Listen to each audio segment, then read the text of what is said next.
Shikues të nderuar, ju përshëndes dhe mirë se vini në edicionin qendror informativ në News 24, ndër të tjera në lajme do të ndiqni. Rishikohet praktika për arrestin me burg. Gjykata e lartë vendos që gjykata të arsyetojnë me prova pse duhet masa e paraburgimit. Aksidenti në Durrës ku humbën jetën 2 fëmijë, Partia Socialiste paralajmëron ndryshime në kodin penal të fortët e lagjes të bëhen shembull nga policia e shtetit. Se Partia Demokratike mban sekrete dosjen e Ballukut, justifikohet Berisha, po mbrojmë të penduarit. Berisha sulmon mediat që e mbështesin shkak hapësira që ato ju japin edhe zërave ndryshe në Partinë Demokratike. Meta ofroi 50.000 euro garanci për lirimin, kërkesa rrëzohet nga apeli i GKK. Mision ushtarak amerikan në ngushticën e Hormuzit për shoqërimin e anijeve, Irani paralajmëron tensione.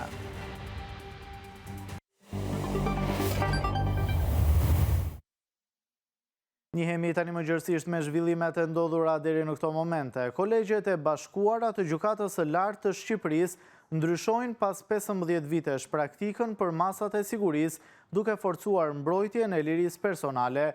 Vendimi i ri detyron gjykata të arsyetojnë në mënyrë të detajuar përse nuk aplikojnë masa më të lehta se arresti me burg dhe ngarkon prokurorin me barrën e provës.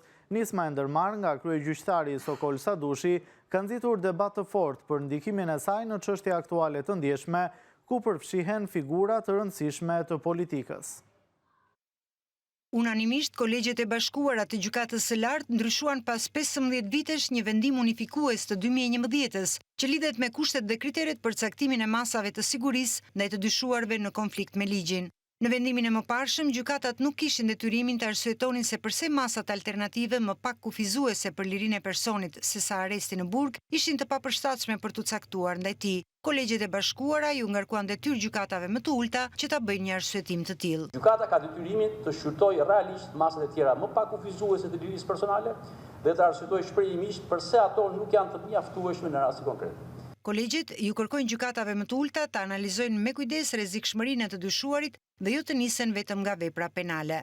Ky vlerësim duhet të mbështetet në rrethana specifike të faktit, në mënyrën e kryerjes së veprës dhe në të dhënat që lidhen me personin ndaj të cilit caktohet masa e sigurimit, përfshirë personalitetin, sjelljen, rrethanat individuale dhe familjare, si dhe çdo tregues tjetër të rëndësishëm për vlerësimin e rrezikut real, procedural ose shoqëror që ai paraqet në çështje konkrete. Në vijim, kolegjet e bashkuara detyrojnë prokurorin të gjejë provë për fajsinë dhe pafajsinë e personit të dyshuar, duke mos e lënë këtë barë mbi atë vetë.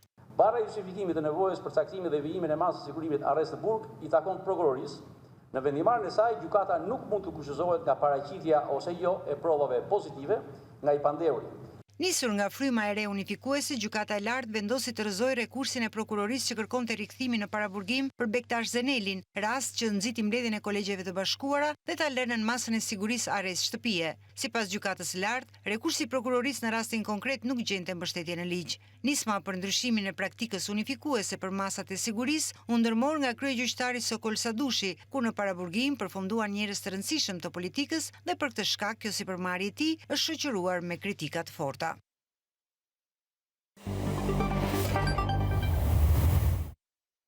Pasi dolin nga ambientet e SPA, ku paraqit në zbatim të masës së sigurisë, Sali Berisha tha se Partia Demokratike nuk i publikon të dhënat e dosjes Balluku, pasi nuk mund të rrezikojë dëshmitarët dhe të penduarit e drejtësisë. Partia Demokratike nuk i publikon të dhënat e dosjes Balluku pasi nuk mund të rrezikojë dëshmitarët dhe të penduarit e drejtësisë. Kështu deklaroi kryetari i Partisë Demokratike Sali Berisha pasi doli nga ambientet e SPAK-ut, ku u paraqit në zbatim të masës së sigurisë. Aty ka bashkëpunëtor të drejtësisë dhe unë në asnjë rrethan nuk pranoj kurrë që ata të tradhtohen. Jo. Për mua, bashkëpunëtorët e drejtësisë janë njerëz shumë të çmuar. Ata që kërkojnë që ne të nxjerrim në treg të penduarit dhe dëshmitarët e drejtësisë, ata gabohen s'do ta gjejnë kurrë këtë, sepse ne mund të kemi me individ caktuar, por ne jemi për procesin e hetimit mbështetje të plotë dhe totale. Sali Berisha vjoi akuzat ndaj Irena Gjokës dhe paralajmëroi se do të ngrej padi ndaj Altin Dumanit. Tek Altin Dumani, i cili për këto do paditet, do ngrihet padi, dhe tek Irena me shumë mbiemra, e cila u padit dhe e kaloi. A e dini ju që Irena ka marrë 3 pasaporta nga viti 2004 në 2007?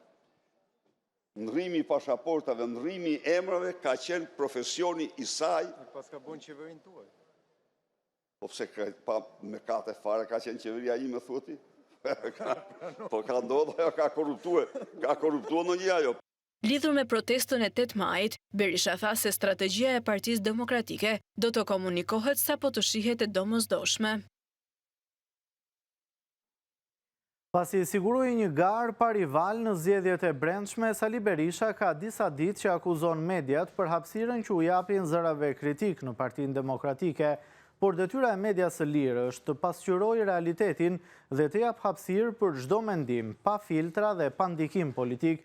Berisha atakon News 24, median më të shikuar që e ka si tribun çdo ditë dhe kjo është në fakt përpjekje për ta friksuar dhe delegjitimuar atë. Ndjekim shënimin e redaksisë.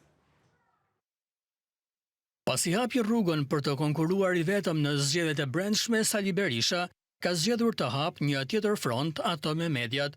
Ai akuzon ekranet që ju japin hapësirë zërave ndryshe brenda Partisë Demokratike, duke e përmendur në fillim Ervin Saljanin dhe tani edhe Lulzim Bashën, por problemi nuk është e media që pasqyron një realitet, problemi është tek ai që nuk e pranon më atë realitet. Sepse faktet janë kokforta. Nuk ishte media ajo që e solli Lulzim Bashën nga Holanda, nuk ishte media ajo që e bëri ministër të transporteve, ministër të jashtëm dhe të brendshëm, apo kryetar të Bashkisë së Tiranës, dhe mbi të gjitha, nuk ishte media ajo që i dorëzoi Bashës Partinë Demokratike, ishte vetë Sali Berisha. Ai e ndërtoi, e promovoi dhe vendosi Bashën në krye, duke e shpallur për vite me radhë si të ardhmen e së djathtes, madje si kryeministrin më të mirë që do të kishte vendi. Por në momentin që Basha mori vendimin për ta përjashtuar nga grupi parlamentar, pas shpalljes non grata, gjithçka u përmbys. I njëjti njeri që dje ishte pasardhësi u kthye në armik. E njëjta skemë edhe me Ervin Saljanin. Ishte i vlefshëm kur përballej në zgjedhje dhe sillte rezultat si në Korçë, ashtu edhe në Kavaj. Ishte i vlefshëm kur u përball me drejtësinë dhe u përdor si simbol politik, por sapo doli nga rreshti, u kthye në problem. Në thelb, Sali Berisha nuk ka problem me Ervin Saljanin si individ dhe as me faktin që ai shfaqet në ekranin e News 24, sepse ai shfaqet në shumë prej tyre. Problemi i vërtet është me ato media që kanë audiencë të gjerë dhe besueshmëri te publiku, sepse pikërisht aty ku fjala ka peshë dhe arrin te qytetarët, çdo zë ndryshe bëhet i dukshëm dhe i padiskutueshëm. Sali Berisha po vuan pasojat e vendimeve të veta, duke mos lejuar një garë reale për drejtimin e partisë, qoftë edhe formalisht, ai po shmang testin. Përse po ndodh kjo? Mungesë besimi tek mbështetësit, apo paranoj se situata mund të dalë nga kontrolli dhe ndodh ndonjë e papritur? Ndërkohë që kritikohet për këtë, ai zgjedh rrugën e njohur, të akuzojë se fajin e kanë të tjerët. Radha tani ka ardhur medias, por me këtë akuzë Sali Berisha bëhet fare i pabesueshëm, sepse e njëjta media që sot sulmohet është ajo që i ka dhënë hapësirë të përditshme, pa filtra dhe pa censurë. Nëse ka një politikan që nuk mund të ankohet për mungesë hapësire televizive, është pikërisht Sali Berisha. Vetë Sali Berisha pranon se televizioni që përmend ka gazetar të mirë, dhe kjo është e vërtet, por këta gazetar të mirë kanë pas vetes një botues po aq serioz që garanton standarde dhe pavarësi editoriale. Ky botues nuk ka qenë dhe nuk është pengja askujt, as i Sali Berishës dhe as i Edi Ramës. Nuk ka marrë favore apo punë publike prej asnjërit, ndaj nuk ka arsye të detyrohet askujt. Pikërisht kjo pavarësi mundëson që gazetarët të bëjnë punën e tyre me integritet dhe pa kompromis. Të atakosh median pasi e ka patur si tribun çdo ditë, nuk është vetëm kontradikt, është përpjekje për ta friksuar dhe delegjitimuar atë. Problemi i Sali Berishës është se nuk lë hapësirë për mendim ndryshe. Çdo zë që del jashtë vijes së tij përjashtohet, dhe kur një parti funksionon kështu, ajo nuk drejtohet më, por kontrollohet, jo për të bashkuar, por për të mbetur në dorën e një njeriu të vetëm deri në fund. Apeli i gjykatës së posaçme rrëzoi kërkesën e presidentit të Partisë së Lirisë Ilir Meta për ndryshimin e masës së sigurisë. Meta kërkoi zëvendësimin e arrestit me burg në arrest shtëpie, duke vendosur 50.000 euro garanci pasurore, por kërkesa e tij nuk u mor parasysh as nga apeli i GKK. Pas këtij vendimi, kreu i Partisë së Lirisë Ilir Meta mund të bëjë rekurs në gjykatën e lartë. Meta ndodhet i arrestuar në paraburgim që prej 20 tetorit 2024, ai është marrë i pandehur dhe akuzohet për korrupsion në lidhje me aferën Çes Dia, kontratën lobuese të LSI-s në Shtetet e Bashkuara, si dhe për pastrim parash e fshehje pasurie. Ndaj tij nisi një javë më parë gjykimi në themeli çështjes dhe pas një viti e gjysmë në qeli, Meta u shfaq për herë të parë në publik me një pamje të transformuar.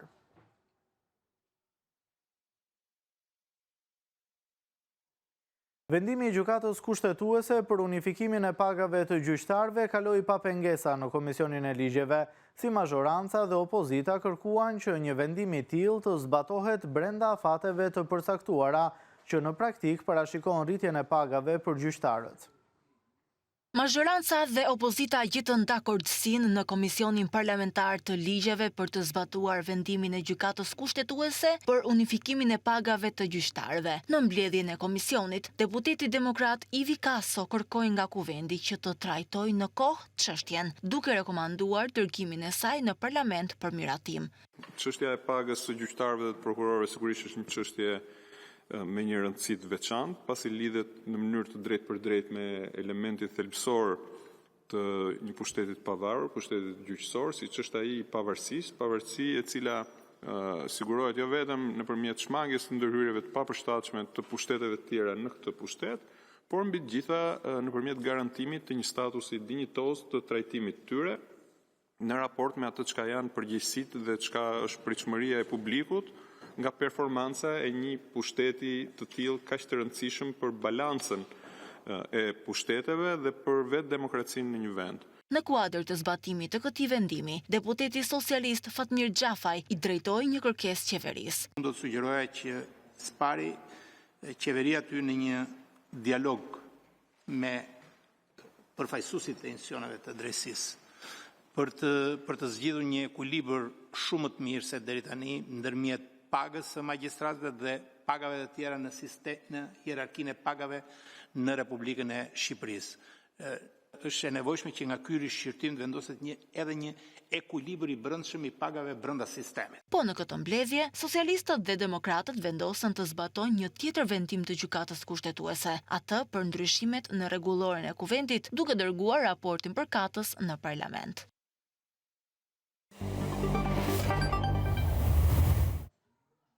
Pas aksidentit tragjik në Durrës, mazhoranca paralajmëroi ndryshime në kodin penal.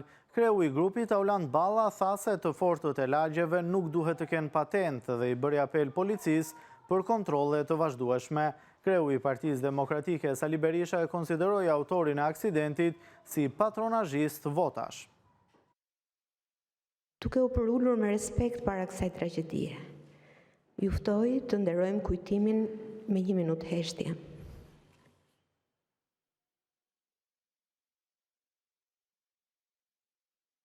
Ngjarja e djeshme është një ngjarje që na kërkon ne këtu të kuptojmë se si zbatohen ligjet tona në kushtet që jemi pranë një faze të rishikimit të kodit penal. Gjykata e lartë e Shtetit Bashkuar të Amerikës ka vendosur konceptin e vrasjes në kushtet e vetbesimit tepruar. Përgjigjja jonë në këtë rast do të jetë e menjëhershme, sapo të kemi mundësinë që të ndryshojmë kodin. Këta të fortët e lagjeve duhen kontrolluar mjes drek dark, që nuk kam se të kemë fare patent. Ai duhej arrestuar 10 herë dhe s'u arrestua asnjëherë. Se ishte terrorist i votave. Nuk ka të fortë që si bën dot zap policia, po ka polici të bërë zap nga të fortit e partisë. Kjo është e vërteta. Pas aksidentit tragjik në zonën e Ish Kënetës në Durrës, ku 2 fëmijë ndëruan jetë dhe një tjetër u plagos, Policia bën të ditur se shoferi Nikol Radaci qarkullonte në gjendje të dehur. Sipas policisë, përqindja e alkoolit nga testi i parë rezultoi 0,73 mg për litër dhe nga testi i dytë 0,70 mg për litër, ndërsa është ndëshkuar disa herë për shkelje të rregullave të qarkullimit. Nga ana tjetër, burime nga Spitali i Traumës bëjnë të ditur se 8 vjeçari e ka kaluar rrezikun për jetën. Pavarësisht denoncimeve, gjobave dhe masave të vazhdueshme për drejtim mjeti dhe shkelje të rregullave të qarkullimit rrugor, 57 vjeçari Nikol Radaci që lëviste me shpejtësi të lartë dhe nën efektin e alkoolit nuk u ndal as nga tragjedia që shkaktoi. Shpejtësia e lartë me të cilën ai lëviste me makinë në një zonë të populluar ndërpreu lojën e 3 të miturve dhe jetën e 2 prej tyre, duke i përplasur brutalisht teksa po luanin në trotuar. Nga pamjet e kamerave të sigurisë dhe nga dëshmitë e banorëve, rezulton se 57 vjeçari Nikol Radaci, pas aksidentit që shkaktoi u largua nga vendngjarja, pa e kthyer kokën pas për atë që shkaktoi, me pretendimin se kishte frikë nga reagimi i qytetarëve. Më tej, pas ngritjes së pikave të kontrollit në Durrës, u konstatua nga patrulla e policisë të cilët e ndaluan dhe e vunë në pranga. Sipas policisë së Durrësit, nga kryerja e testit të alkoolit, rezultoi se Nikol Radaci e drejtonte automjetin në gjendje të dehur, ku përqindja e alkoolit nga testi i parë rezultoi 0,73 mg për litër dhe nga testi i dytë 0,70 mg për litër, ndërsa ju mor edhe kampion gjaku për ekzaminim toksikologjik. 57 vjeçari Nikol Radaci, banori së një të lagje me familjet e fëmijëve që aksidentoi, rezulton se është ndëshkuar në vitin 2020 për parakalim të gabuar dhe për tejkalim të shpejtësisë 2 herë me pezullim të lejes së drejtimit nga 1 muaj në vitin 2022. Banorët e lagjes numër 15 në Durrës thanë për News 24 se kanë denoncuar disa herë 57 vjeçarin për mënyrën se si qarkullonte, duke u ndjerë të rrezikuar. Më e keqja ndodhi këtë të diel, ku 2 fëmijë, 10 dhe 12 vjeç ndërruan jetë tragjikisht, ndërsa një 8 vjeçar, vëllai i njërit prej viktimave, ndodhet ende në spital. Burime nga Spitali i Traumës bëjnë të ditur se i mituri e ka kaluar rrezikun për jetën dhe do të transferohet në pavion ku do trajtohet për plagët e marra, duke u bërë shpresë për prindërit e tij. Policia e Durrësit bën të ditur se 57 vjeçari Nikol Radaci do të përballet me drejtësim për veprat penale, shkelje e rregullave të qarkullimit rrugor, me pasojë vdekjen e 2 personave, drejtimi i automjetit në mënyrë të parregullt në gjendje të dehur dhe largimi nga vendi i aksidentit. 2 të miturit që mbetën të vrarë pas aksidentit tragjik në zonën e Ishkënetës u përcollën këtë të hënë për në banesën e fundit. Familjar, miq e fëmijë të familjeve Nikoli e Muçaj morën pjesë në ceremonitë mortore, ndërsa kërkuan dënimin maksimal për shoferin që shkaktoi aksidentin.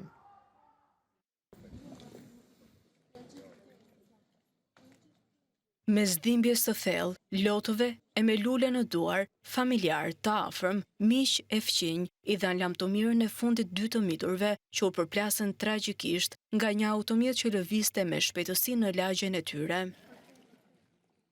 Zia e heshtja ka plua në zonën e Ishkënetës, ku familjet Nikoli e Muçaj, me origjinë nga Puka e Berati, prej vitesh fëqinj me njëri tjetrin, hapën dyert e mortit për të kryer nderimet e fundit për 2 të miturit, që loja e gëzimi i jetës ju pre në mes.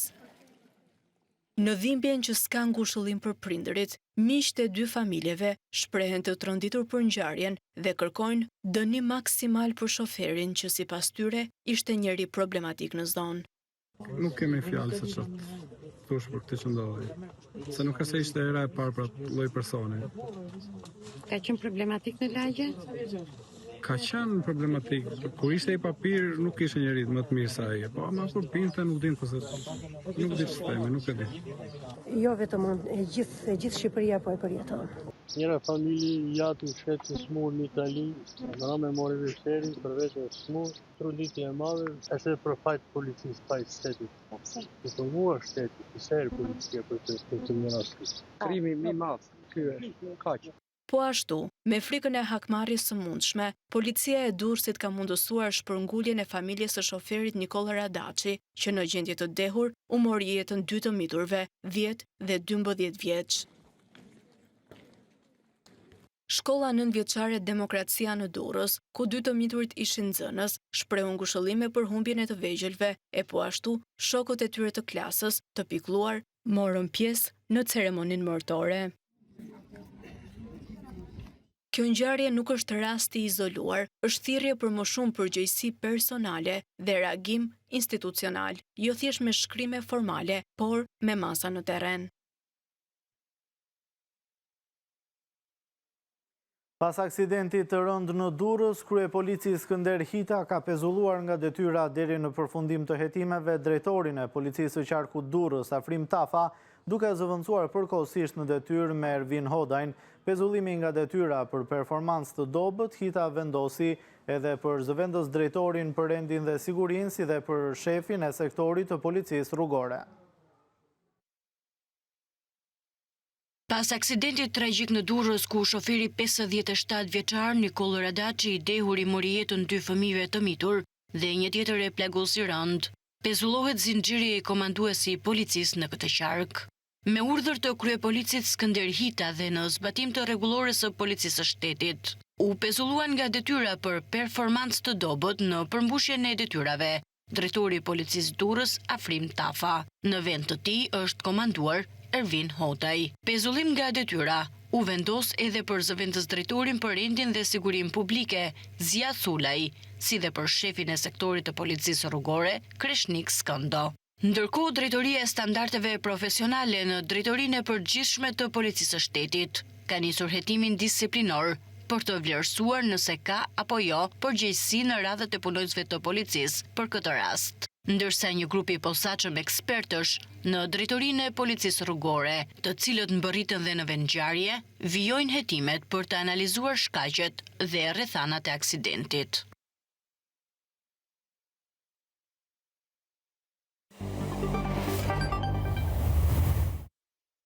Prokuroria e Shkodrës përfundoi hetimet dhe dërgoi në gjyq dosjen në ngarkim të 4 shtetasve, Arsuel Curaj, Alma Guraj, Gzim Guraj dhe Vladimir Jacaj, të cilët akuzohen për veprën penale, pastrimi produkteve të veprës penale ose veprimtarisë kriminale me pasoja të rënda sipas kodit penal. Nga hetimet e nisura në vitin 2021 rezultoi se këta persona në bashkëpunim me njëri tjetrin kanë hartuar kontrata që lidhen me shkëmbime pronash, dhurime, shitje dhe veprime bankare fiktive me qëllim pastrimin e produkteve penale në shumën prej 500.000 euro, shumë që është sekuestruar nga Prokuroria e Shkodrës.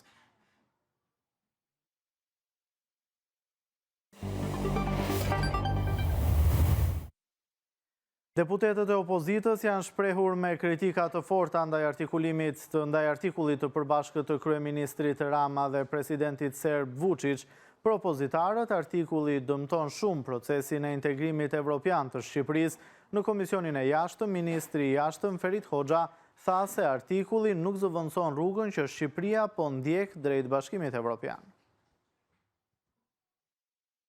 Në Komisionin Parlamentar të Jashtëm, opozita ka mbajtur qëndrim kritik ndaj editorialit të përbashkët me autor kryeministrin Edi Rama dhe presidentin serb Aleksandar Vučić në mediat gjermane pak javë më parë. Në këtë opinion, propozoi se Shqipëria dhe Serbia shfaqin gatishmërinë për të integruar në Bashkimin Evropian, duke hequr dorë nga e drejta e vetos dhe të mos kishin komisioner dhe eurodeputet. Për opozitën, një qasje e tillë është tejet e gabuar. E cila cënon procesin e integrimit të Shqipërisë, parimet e tij dëmton pozicionin e Shqipërisë, krijon një lidhje absurde, shkatruese me Serbinë për procesin e integrimit dhe që realisht mori një përgjigje negative nga vetë Komisioni Evropian. Serbia është vendi që ka vrarë më shumë shqiptar në historinë moderne sa askush tjetër. Dhe nuk mund të ndodhi kjo pa Kosovën. Çfarë ka të përbashkët Shqipëria me Serbinë në rrugtimin evropian? Po pse do të lidhim këmbët bashkë me Serbinë? Por ministri i Jashtëm Ferit Hoxha argumentoi se artikulli ishte thjesht një opinion. Dhe në artikull nuk bëhet fjalë kurse si për heqje dorë nga ky synim, as për relativizim e më pak me zëvendësim të rrugës që po ndjekim. Ajo që propozoi aty në atë artikull është një rrugë e përshpejtuar dhe më fleksibël që lejon afrimin gradual me strukturat kryesore të Bashkimit Evropian para antarësimit, Gjatë dëgjesës në Komisionin e Jashtëm, kryediplomati Hoxha ju përgjigj pyetjeve të demokratit Belind Kolliçi mbi hetimet nga SPAK për Gëzim Hoxhën në aferën e Akshit që pretendohet të jetë i afërt i ministrit, si dhe për mesazhin në një komunikim që Belind Kolliçi pretendon se ishte i ministrit Hoxha, ku përdoreshin fjalë ofenduese për shqiptarët e Maqedonisë së Veriut. Por ajo që do të thoja këtë që linçimi publik, fajsimi kolektiv, baltosja përmes biografisë, së keqja apo ku diun se çfarë lidhje familjare që i përmendet ju, janë aspekte që ky vend dhe kjo shoqëri kanë lënë mbrapa 36 vite më parë. Unë nuk kam asnjë lidhje me asnjë gjë në atë dosje dhe nuk ka njëri në botë që të më baltosi mua, zoti Kolliçi, ju apo kushdo. Pozicionet e mia në detyrën e ministrit, pozicionet e Ministrisë së Jashtme nuk bëhen me SMS, nuk bëhen me WhatsApp, nuk bëhen me Signal, nuk bëhen me asnjë lloj gjëje përveç se me atë që është autorizuar dhe janë deklarime të cilat janë përmes kanaleve zyrtare të autorizuara, të njohura, të konsoliduara. Gjatë raportimit në Komision, Ministri i Jashtëm siguroi se nuk ka asnjë veto nga vendet anëtare të Bashkimit Evropian për procesin e anëtarësimit të Shqipërisë. Plakja e popullsisë në Shqipëri si në të gjitha vendet e Ballkanit Perëndimor, po përshpejtohet dhe po kthehet në një sfidë të madhe për sistemet sociale dhe shëndetësore. Raportet e fundit të Bankës Botërore paralajmërojnë rritje të fortë të nevojës për kujdes afatgjat, ndërsa mbulimi aktual mbetet i kufizuar. Plakja e popullsisë në vendet e Ballkanit Perëndimor, ku bën pjesë edhe Shqipëria, po bëhet vit pas viti një temë gjithmonë më e mprehtë. Raporti i fundit i Bankës Botërore, të cilit e referohet Monitor, sjell në vëmendje se sfida reale për këtë do të jetë kujdesi afatgjat që duhet të garantohet për këtë popullsi që po shkojnë drejt asaj që cilësohet si super plakja. Kërkesa për shërbime të kujdesit afatgjat është tashmë e lartë në Ballkanin Perëndimor dhe pritet të rritet me shpejtësi, ndërsa popullsia vazhdon të plaket, thuhet në raport. Kujdesi afatgjat përfshin shërbime dhe përfitime për personat që për shkak të kufizimeve fizike ose mendore për një periudhë të gjatë ka nevojë për mbështetje në aktivitetet e përditshme ose për kujdes të vazhdueshëm, ndërsa për kufizimet ndryshojnë sipas vendeve dhe institucioneve. Të dhënat tregojnë një realitet në përkeqësim. Rreth 16% e personave mbi 65 vjeç raportojnë vështirësi të mëdha në kryerjen e aktiviteteve bazë të përditshme, ndërsa 32% raportojnë disa vështirësi. Ndërkohë, të moshuarit përbëjnë tashmë rreth 9 deri në 19% të popullsisë në nivel kombëtar në vendet e rajonit. Presioni pritet të intensifikohet ndjeshëm në dekadën e ardhshme, ndërsa mbulimi i shërbimeve dhe përfitimeve formale të kujdesit afatgjat mbetet shumë i kufizuar në të gjithë rajonin, duke sjellë një varësi të fortë nga kujdesi informal familjar. Sipas të dhënave në raport, vetëm një pjesë e vogël e të moshuarve përfitojnë shërbime në natyrë të financuara publikisht, dukshëm në nivelet e vendeve të BE-s. Sipas Bankës Botërore, mbështetja publike pritet të fokusohet në kujdesin rezidencial dhe në pagesa kesh për kujdestarët informal, ndërsa shërbimet në shtëpi dhe ato me bazë komunitare mbeten të pazhvilluara dhe shpesh financohen nga donator ose OJF pa u integruar në sisteme publike të qëndrueshme. Partia Demokratike është duke mbajtur foltore në radhës përpara kryeministrisë, ndjekim fjalën e kryetarit të saj, Sali Berisha. Dhe për shëndetit e mia më të përzemërta, ju, antarëve dhe antarëve të parlamentit të mrekullueshëm qytetar, të parlamentit të qytetarëve të lirë, të fjalës së lirë, të mendimit të lirë, ju të cilët me pjesëmarrjen tuaj në këtë parlament jeni simbol frymëzimi dhe qëndrese për mbar shqiptarët. Por unë sonte ju ftoj të ndëroj me 1 minutë heshtje e ngjyrt që qyteti Durrësit dhe familjet i përcollën në banesën e fundit. Të ngushëllojmë familjet, të ngushëllojmë qytetin e Durrësit për tragjedin, për traumën e tmerrshme që psoi nga i forti i lagjes, një kriminal i damkosur që pasi u mori jetën i lanë kthedrat e vdekëse dhe ja mbathi. I paharruar kujtimi i voglushve të qytetit Durrësit që shkuan sonte në banesën e fundit dhe i lehtë dhe u i toks mbi këta e njëj të Durrësit.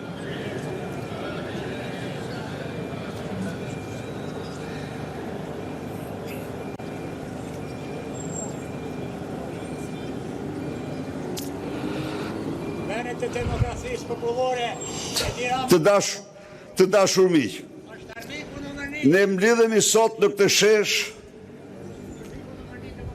në prag të datës 8 maj, datës së kryengritjes tonë paqësore. 8 maj është data e protestës tonë të madhe, është data e revoltës, por protesta e datës 8 maj do t'jetë një protest si asnjëherë më parë. Pasojat e 13 viteve të narkoshtetit, ku krimi dhe droga kontrollojnë pothuajse çdo aspekt të jetës, ku krimi dhe droga kontrollojnë shtetin, ku paratë e drogës kontrollojnë ekonominë, ku mediat kryesore kombëtare të kontrolluara të vendit janë shtruar në altoparlant të Edi Ramës, organet mashtrimit dhe manipulimit të qytetarëve, organet korruptimit të gjuhës sonë të bukur, gjuhës shqipe, ku antikultura e drogës dhe e krimit po mbivendosen mbi traditat tona të hershme të mrekullueshme. Të gjitha këto kanë vendosur shoqërinë shqiptare në një prej situatave më kërcënuese në historinë e vendit, me pasoja të tmerrshme që jetojmë çdo ditë. Prandaj protesta e 8 majit nuk do jetë një protestë politike, nuk do jetë një protestë e një apo disa partive. Protesta e 8 majit nuk do jetë një protestë për një kauzë. 8 maj do të jetë kushtrimi ndërgjegjes së shqiptarëve, do të jetë protestë për dinjitetin e shqiptarëve, do të jetë protestë për familjen, për voglushët tanë, për jetën, sigurinë dhe të ardhmen e tyre. Sonte unë kam një thirrje për çdo shqiptar. Për 13 vite Edi Rama ka poshtruar shqiptarët, ka burgosur ata për fatura dritash, për një dozë kanabis për konsum vetjak. Tani edhe për parkim të gabuar do burgosen, por kur drejtësia kërkoi arrestimin e Lubi Ballukut, që së bashku me Edi Ramën kanë vjedhur qindra e qindra milion para tuajat, siç u faktue në aferën e 50 milion euro vetëm tunelin e Llogaras, siç u faktue me çmimet e shumë fishta të rrugëve më të larta se sa në Bashkimin Evropian. Edi Rama dhe Lubia nuk shkuan në burg, ashtu si që shkojnë qytetarët, ashtu si baballarët tuaj për faturën e dritave. Edi Rama dhe Lubia nuk shkuan në burg, ashtu si bijtë tuaj vetëm se dalin të protestojnë. Por Edi Rama dhe Lubia përdoren 83 mandatet e parlamentit të krimit për të mbrojtur veten e tyre, për të ndaluar drejtësinë, një akt i pandëgjuar dhe i pa imagjinuar në 34 vite pluralizëm politik, një akt i cili i kushtoi Shqipërisë kërcënim serioz për ëndrrën më të pavdekshme të saj, ëndrrën europiane.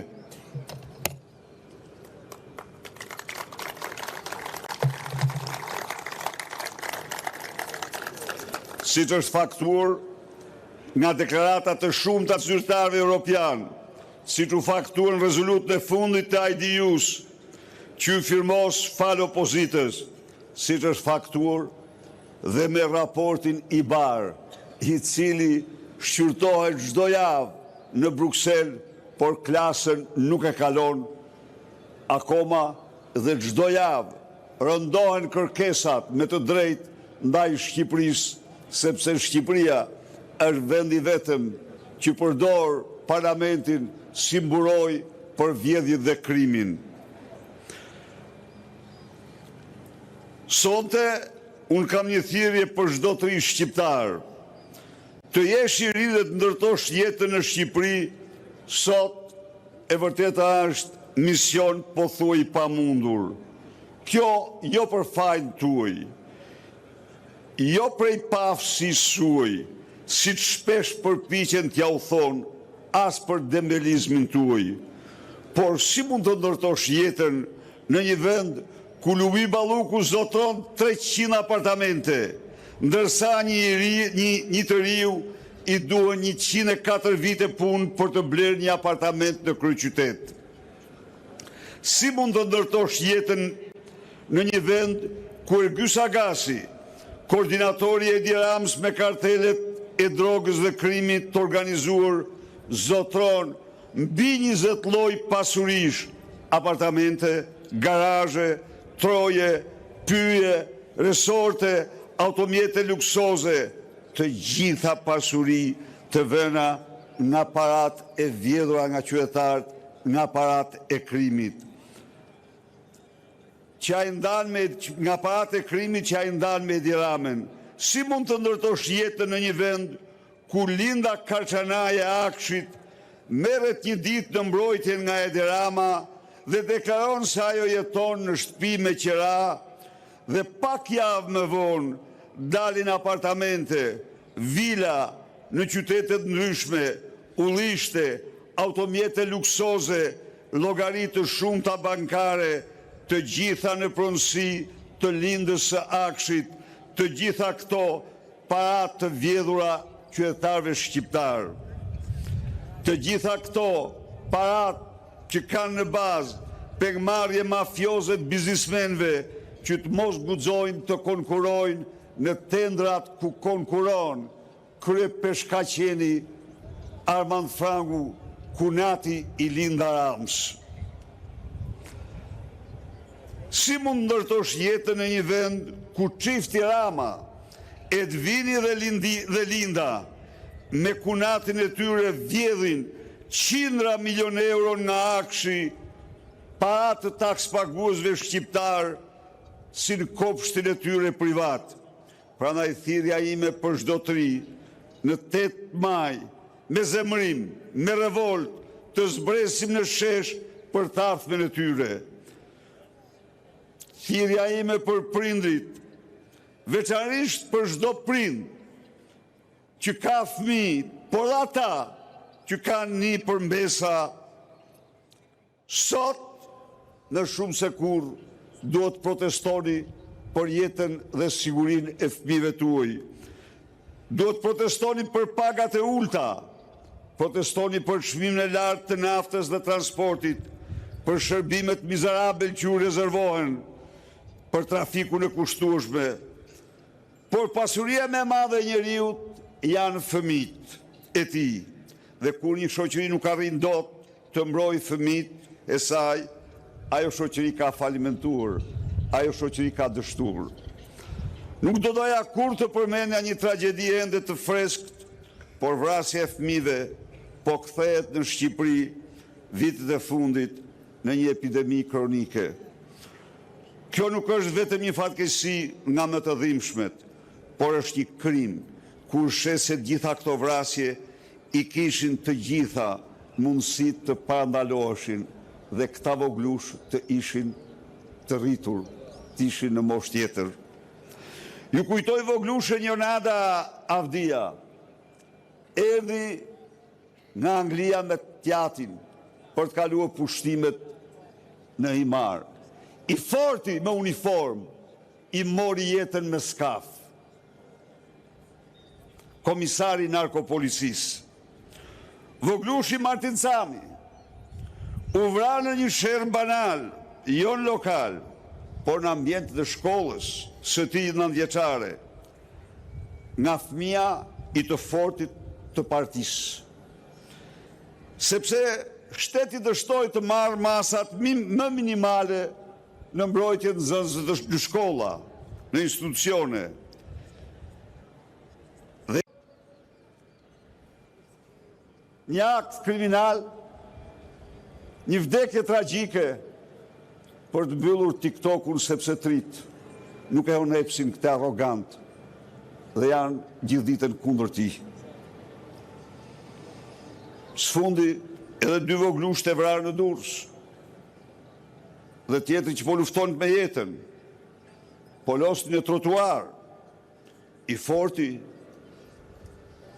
i partisë, kaloj aty i dehur, kishte pasion rakin dhe gidim në çmendur, u mori jetën, i la aty, sikur të mos ishin njerëz.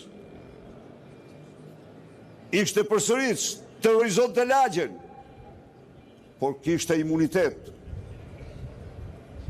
E vërteta është se fëmijët shqiptar jetojnë sot terrorin e betonit. Kanë kutlozi. Nuk mendon kush për ta. Janë viktima në dhimbshme e narkoshtetit të Edi Ramës. Miqtë e mi, të dashur prindër, ka ardhur koha që përgjigja jonë të jetë zemrimi, ka ardhur koha që përgjigja jonë të jetë revolta. Çfarë bëjnë mediat e kontrolluara nga Rama në vend që të ngrejnë revoltën dhe ndërgjegjen qytetare, në vend që të pasyrojnë të gjitha këta engjuj, të gjitha engjuj sot nuk jetojnë, dhe që mund të ishin midis nesh nëse shteti do kishte bërë detyrat më minimale. Këto media shplajnë trurin e shqiptarve me lajme të rreme, korruptojnë gjuhën shqipe me propagandën e qeverisë, ngjallin cinizëm, simuroj për Amadurën dhe mosbesim të madh tek qytetarët. Sulmojnë opozitën, vetëm e vetëm që të ndërtojnë, mburojnë për Ramën, mashtrimet e tij, që arsojnë të vërtetën qytetarëve. Ndaj edhe me 8 maj, është e vetmja rrugë ku zemrimi, revolta dhe kryerritja paqësore e çdo shqiptari t'i jap një grusht narkoshtetit Edi Ramës. Me 8 maj, ne nuk protestojmë vetëm si opozit, por protestojmë si prindër, që nuk pranojmë më që fëmijët tanë të jenë viktime pasigurisë në rrugë, në shkollat, në mjedis të tyre. Ne protestojmë si tri që refuzojmë të shohim ëndrat tona të vriten nga vilat e Agasit, Linditës, Akshit, apartamentet e Ballukut, si tri që nuk duam të marrim rrugë të dheut, por duam të ndërtojmë Europë në Shqipëri dhe duam që Shqipëria të bëhet shtëpia e ëndrrëson. Ne protestojmë si fermerët më të braktisur të Europës, që derdhin në çdo ditë çurk djerse, por nga çmimi i lartë i naftës na pret vetëm falimentimi. Do protestojmë si pensionistë, që pas lumeve të djersës, që kemi derdhur dhe sakrificave që kemi bërë dekada për familjet tona dhe vendin, trajtohemi sot me një pension qesharak, poshtrues, si as kusht tjetër në rajonin ton dhe në Europë. Do protestojmë si qytetarë që integrim në Shqipërisë në Europë e konsiderojmë të ardhmen më të mirë për kombin dhe vendin. Do protestojmë si shqiptarë që i dalim zot Shqipërisë që po shkretohet nga banorët e saj më shumë se kur ndonjëherë në ekzistencën e vetë. Edi Rama ka parat, ka mediat, ka krimin, por ai nuk ka diçka që asnjë pushtet nuk e blen dot, nuk ka dignitetin e qytetarëve, nuk ka dashurinë e tyre për vendin. Ndaj dhe 8 maj, kryengritja paqësore do të ndridh tokën themel të narkoshtetit dhe nuk do ndalet deri në fitoren e qytetarëve. Rrofsh ju, rroft opozita, rroft Shqipëria. Faleminderit.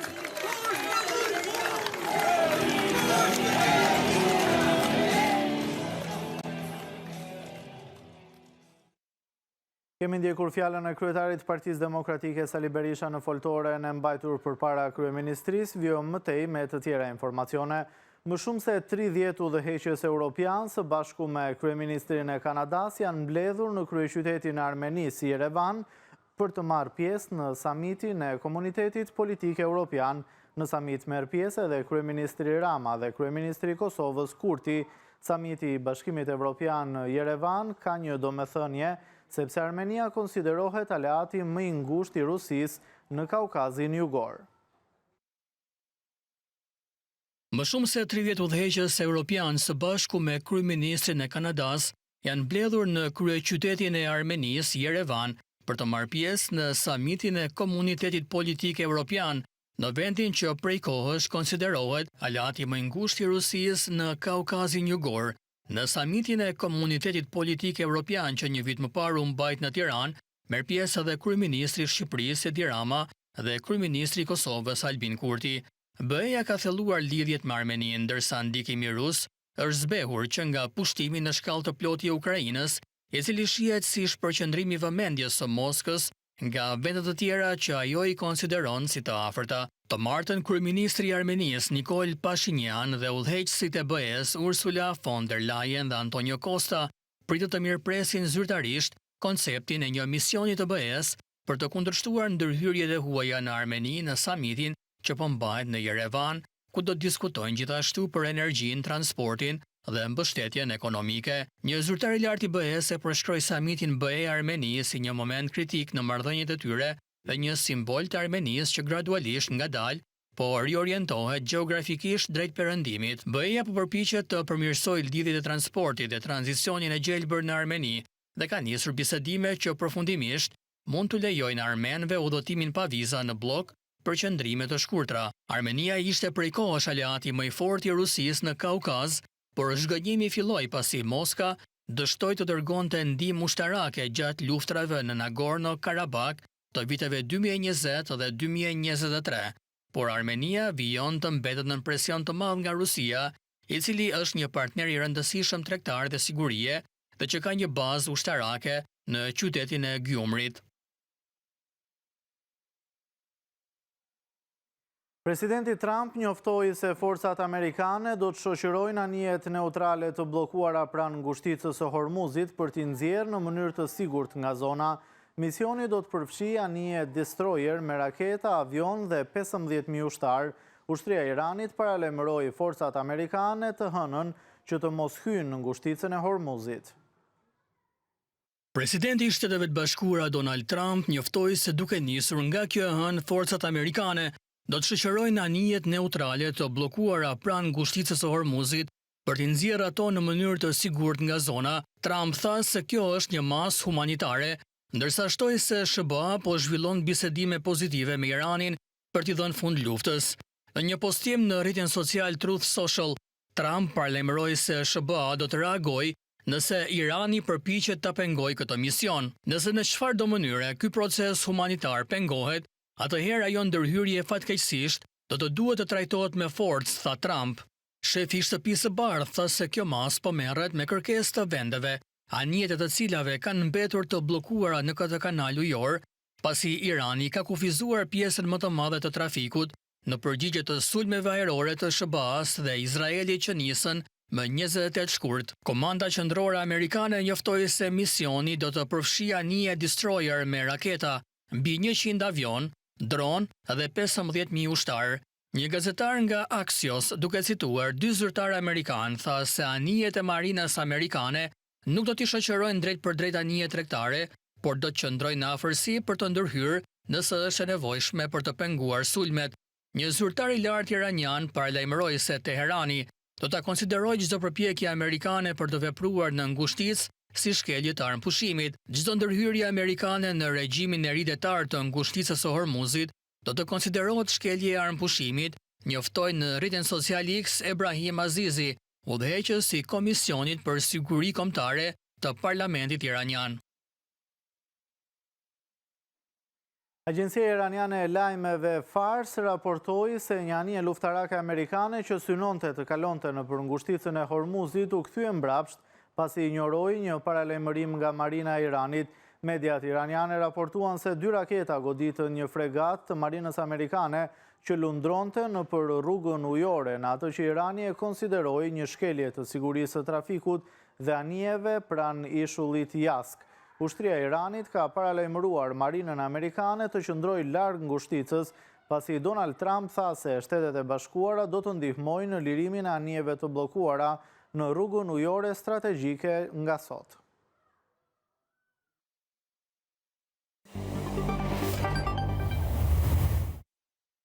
Luhatjet e çmimit të naftës po shkaktojnë vështirësi në sektorin e peshkimit, ku shumë peshkarexha nuk po dalin më në det për shkak të kostove të papërballueshme. Përjedhoi peshkatarët në Durrës organizuan një protest ku kërkuan subvencionimin e çmimit të naftës nga qeveria. Sektori i peshkimit në Durrës po përballet me një krizë të thellë për shkak të rritjes së çmimit të naftës si pasojë e konfliktit në lindjen e mesme. Në këto kushte, ku rrezikon falimentimin, flota e peshkimit në Durrës ka organizuar një protest, me anë të së cilës kërkojnë subvencionimin e çmimit të naftës. Ka më shumë se 2 muaj që flota e peshkimit ka hyrë në një krizë mjaft thellë. Çmimi i naftës është ngritur shumë. Me çmimin 60 tek për litër, ne na zen një kosto mbi 50% nafta. Me 1000 lek për litër, që është sot 1100 lek që ka shku, ne jemi komplet jashtë kostos. Pra nuk ngjelet as për ekuipazhin, edhe as për me mbajt atë mjetë si për ujë. Në pamundësi për të dalë në det, pronarët e peshkarexhave thonë se punonjësit egjiptian që përbëjnë 80% të forcës punëtore, po largohen në kërkim të punëve të tjera. Këto shtetas egjiptian që punojnë sektorin e peshkimit janë detyruar me u kthy në vendet e tyre të origjinës, e cila do krijojë një krizë mjaft madhe, duke pas parasysh që edhe me ta fal shtetin naftën nuk ke më mundësi të nxjerrësh anijen në det. Se shumë problem për zotin. E ka bërtamju e gjithë gati për të ikë Egjipt. Nuk ka lek. Unë për zoti, unë jam maj vjetra këtu, nuk kam fuqia për maj kalamaj këshpi. As më buk, as më qëra. Sipas peshkatarëve, takimet e organizuara rreth një muaj më parë me ministrin e bujqësisë Andi Salla nuk kanë sjellë deri tani asnjë rezultat konkret. I bëjmë thirrje ministrit ton radh parë, mbaj premtimet që ke dhënë. Llafet që i thu para kolektivit peshkimit duhet i marrësh me përgjegjësi. Nuk duhet i thush llafet, tikish edhe të harrosh çfarë ke thënë. Peshkatarët thonë se në rastin e luftës në Ukrainë, kur çmimi i naftës u rrit në qeshëm, qeveria Rama subvencionoi karburantin për sektorin e peshkimit, duke kërkuar të njëjtën masë edhe tani. Ndonë se kanë kaluar rreth 6 muaj nga përmbytjet masive që përfshin juglindjen e vendit, dëmet vijojnë të jenë të pranishme. Shtrati i lumit të Lavdarit që përshkon fshatin Voskop në Korçë është i dëmtuar me skarpate të prishura dhe inerte të shumta. Banorët thonë se Bashkia Korçë nuk ka marrë masa për pastrimin e lumit, duke u shprehur se janë të ekspozuar ndaj përmbytjeve të tjera. Gjurmët e përmbytjeve të shkaktuara nga rreshtet të dendura në nëntor të vitit 2025 vijojnë të jenë të pranishme në fshatin Voskop të Korçës, kur shtrati i lumit është ende i dëmtuar me inerte, gur dhe mbetje të ndryshme të shpërndara përgjatë tij, ndërsa brigjet kanë pësuar erozion të dukshëm. Në shumë zona, strukturat mbrojtëse janë dëmtuar ose shembur plotësisht, duke e bërë lumin më të rrezikshëm në rast të rreshjesh. Sipas banorëve, ndërhyrjet nga Bashkia Korçë kanë qenë të pakta, ndërsa pastrimi i fundit i konsiderueshëm është kryer që në muajt nëntor dhjetor. Që ne prita, edhe gjë në fund është i shkatruar. Edhe kam mbetur të fushën. Ku do t'i themi bashkisë edhe Zotit. I bëjmë thirrje. Që mos rënë të shumë shi që të përmbytet. Më ka hyrë në shtëpi brenda në dhomë. Ndërhyrja e fundit të fare nëndora në si zurja dhjetor. Qajnë e pastruan edhe kaq. Vetëm pastrim. Asgjë tjetër. Asgjë tjetër. Rreth 40 shtëpi ndodhen pranë lumit dhe të paktën 10 familje janë të ekspozuara drejt për drejt ndaj rrezikut të përmbytjeve. Sipas banorëve, edhe tokat bujqësore janë të rrezikuara dhe për këtë arsye, ata kërkojnë masa të menjëhershme për rehabilitimin e zonës, përfshirë pastrimin e shtratit të lumit dhe forcimin e skarpateve. Po erdhi ai në rrëmbevit tërë çiktezave, në shpjetu na vecene. Po si s'kemi frikë? Lumi të mirë apo ja? Sa më parë të bëhet më mirë. Banorët thonë se lumi i Lavdarit që kalon nëpër fshat dhe bashkohet me lumin e Gjonomadhit mbetet një kërcënim i vazhdueshëm. Ata theksojnë se jetojnë me frikën se lumi mund të dalë nga shtrati, duke rrezikuar përmbytjen e zonës. Dëmtimi i urës së Degës në Klos po vë në rrezik jetën e banorëve të dy fshatrave, të cilët janë të detyruar të kalojnë në të për të dalë në rrugën kryesore. Dorasat e urës ku kalojnë këmbësorë dhe automjete janë kalbur, ndërsa banorët thonë se Bashkia Klos nuk ndërmerr investime serioze për riparimin e saj. Rreth 200 familje në Bashkinë Klos po përballen me vështirësi serioze për shkak të amortizimit të urës së Degës, e cila lidh fshatrat, Mishtër dhe Unjat me rrugën kombëtare. Banorët thonë se degradimi i urës ka nisur prej 15 vitesh dhe asnjëherë nuk është bërë ndërhyrje për zëvendësimin e dorasave, duke shtuar se gjendja e saj rrezikon sigurinë e tyre. Në urën e Degës kalojnë jo vetëm këmbësorë, por edhe automjete, ku gozhdët e dala nga dorasat janë rrezikishtuar për udhëtarët. Është problem. Ura, kanë dalë gozhdët, duhet të riparu. Për sa kohë ka që nuk o vendos dorë? Nuk riparohet? Ka një 5 minutë. Dorasat e kalda, gozhdët kanë dalë, o problem për makina. Po t'i vehen ato dorasat, nuk o mirë. Ura, këtu është problem. Këto dorasat duhet rinovu, duhet bëhu më të reja. Këto pra se kanë dalë edhe gozhdët, në ka shki koma t'him shkujnë, me po kërcasin, jashtë mase kur dalim me kura shumë, inshallah vendi orë i rregullojnë. Banorët theksojnë se ndërhyrjet e deri tanishme nga Bashkia Klos kanë qenë të pamjaftueshme dhe nuk garantojnë kalim të sigurt, duke kërkuar kështu investim më të qëndrueshëm. Narcizi i poetit ka kthyer livadhet e Ketit në Zibër të Matit në një nga destinacionet më tërheqëse natyrore pranë Tiranës. Vetëm 30 minuta larg kryeqytetit, kjo zonë ofron një panoramë mahnitëse me masivin më të madh të kësaj luleje në vend, duke tërhequr çdo vit vizitor vendas dhe të huaj, të cilët rikthehen sërish për të shijuar bukurinë e rrallë që zgjat vetëm pak javë. Livadhet e Ketit në njësinë administrative Zibër në Bashkinë e Klosit mbeten një atraksion i madh turistik në këtë zonë. Ato ndodhen vetëm 30 minuta larg Tiranës, ndërsa pamja përrallore zbulohet në majën e lartë të fshatit Zibër Hane, 1300 metra mbi nivelin e detit. Për shkak të masivitetit të lules së poetit, apo siç njihet ndryshe Narcizi i poetit, vizitorë të shumë nga qytetet të ndryshme të Shqipërisë, por edhe vende të ndryshme të botës, vinë për të shijuar pamjen magjepsëse të kësaj zone. Kush e ka vizituar një herë masivin me lulen e poetit rikthehet sërish, ndërsa ata që vinë për herë të parë këtu premtojnë se do të rikthehen, e dua sugjerojnë këtë vend edhe të tjerëve. Unë kam ardhur nga Athina dhe kjo është diçka shumë e bukur, diçka që s'kam parë kur asnjëherë në një vend tjetër. Jam kënaqur shumë fare me këtë pamje kaq të bukur. In Albania for a little over a year. Unë jam Hillary nga Shtetet e Bashkuara të Amerikës. Kam jetuar në Shqipëri mbi një vit dhe dua shumë këtë vend. Më pëlqen mikpritja, natyra e egër dhe çdo gjë që ka për të ofruar. Gjithmonë kam dashur të vi në Shqipëri. Prej më shumë se një viti mbërrita këtu dhe doli që ishte gjithçka që kisha shpresuar. Dëgjova për livadhet e Ketit, e kisha ruajtur si vend për ta vizituar dhe më në fund jam këtu. Kam vizituar të gjithë Shqipërinë, kam qenë nga veriu në Shkodër deri në Sarand në jug dhe përmet në lindje. Vizitorët e ardhur nga qytetet të ndryshme të Shqipërisë kanë mbetur të mahnitur nga pamja e mrekullueshme, që të ofrohet jo vetëm nga masivi i dendur me lulen e poetit, por edhe fshatit Zibër e luginën e Matit. Më ka lënë një përshtypje fantastike. Vendi shumë i bukur, klima, fushat, gjithçka. Ngjitja ishte pak e vështirë, por kur jam përballë me këtë mrekulli, pastaj është një gjë që nuk do ta harroj kurrë, do i rikthehem përsëri dhe do t'ia sugjeroj gjithëve.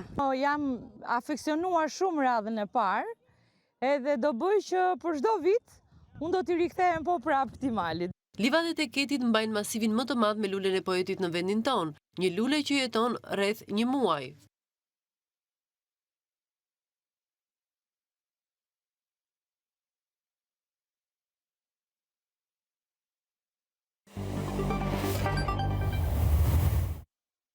Presidenti i Republikës Bajram Begaj mori pjesë në ceremoninë e 70 vjetorit të shugurimit meshtarak të Ernest Simonit në Santa Maria del Fiore në Firenze.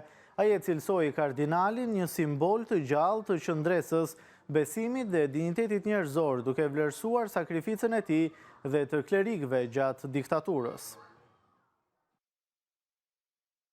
Presidenti i Republikës Bajram Begaj mori pjesë në ceremoninë e 70 vjetorit të shëgurimit meshtarak të Ernest Simoni, e zhvilluar në katedralen Santa Maria del Fiore në Firenze. Kreu i shtetit vlerësoi figurën e kardinalit si një simbol të rrallë të qëndresës, besimit dhe sakrificës, duke cilësuar atë një martir të gjallë.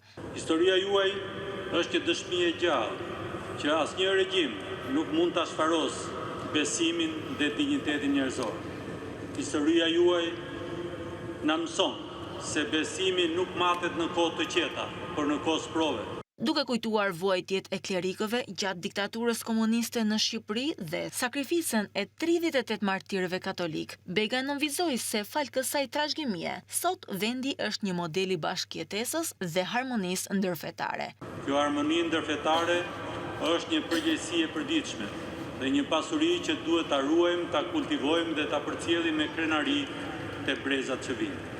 Por kjo liri nuk erdhi vetë. Presidenti shprehu mirënjohje për Papa Franceskun, i cili e ngriti Simonin në dinjitetin e kardinalit, duke i treguar botës shembullin e një njeriu që përballoi vuajtjet pa urrejtje dhe me përullsi. Ai renditi figurën e kardinal Simonit në të njëjtën traditë frymëzuese me Nën Tereza, si dëshmi se madhështia buron nga dashuria dhe përkushtimi ndaj njeriut. Në përfundim, presidenti i Republikës uroi kardinal Ernest Simonin për shëndet, paqe dhe jetë gjatë, duke cilësuar atë një pasuri të çmuar për Shqipërinë dhe një model të gjallë frymëzimi për brezat e sotëm dhe të ardhshëm. Anbeta Toromani vjen në opera për rolin e Carmen. Para mediave ajo tha se roli ka qenë sfidë dhe një mënyrë për të shkuar te vetja.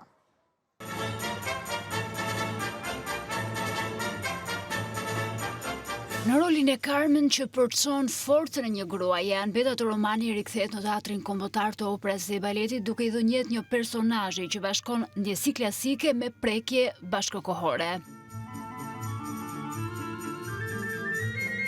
Shfaqja që merr jetë me muzikë të Georges Bizet përmes koreografisë Amedeo Amodio bashkon dy botë në një të mishëruara nga Toromani që në këtë proces gjen mënyrën për të shkuar te vetja.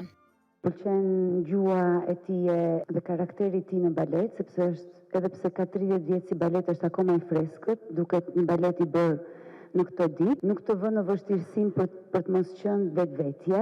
Një rol që më pëlqen sepse më ka vënë, mund të them, në diskutim, sepse unë nuk jam as pak karakteri Carmenit, por duke punuar me maestro, me sa duket diku aty brenda meje pas ka qenë një Carmen. Ndërsa hedh hapa të sigurt në një skenë ku u rrit dhe u formua, jo kthen kokën pas, për të vlerësuar të rinë që si ajo dikur ka nëndra të mëdha.